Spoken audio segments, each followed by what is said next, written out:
Christmas Eve, 1979, the Soviet Union rolled into Afghanistan. Muslims had revolted against the Soviet-friendly regime established the year before. The DRA forces could no longer contain it themselves, so the Soviets went in to intervene. The Afghan government was powerless and fraught with infighting. They lost the hearts and minds of the people, and that alarmed the Soviet leadership.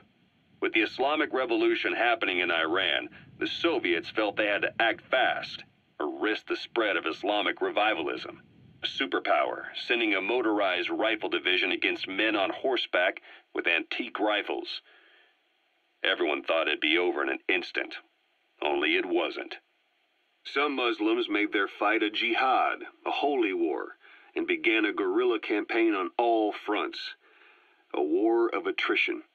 These fighters call themselves Mujahideen. They're being supported by the West through Pakistan. That's why Miller was involved. He was training them near the Zero Line, sponsored by the CIA.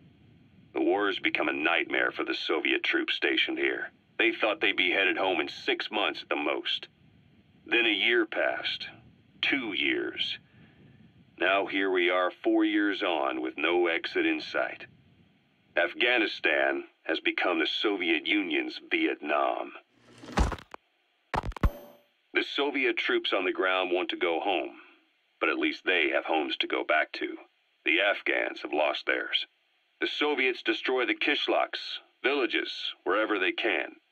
They burn down homes and fields, fill in wells, turn pastures into minefields. It's created a mass of refugees who fled to Pakistan.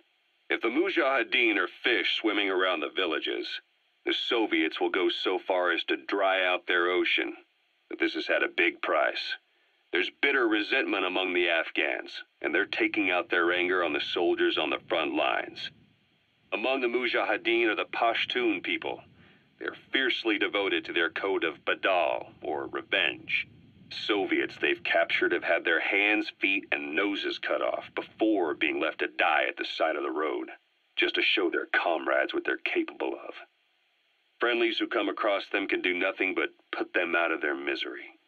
Then they burn down another village in retaliation. And the cycle of vengeance goes on.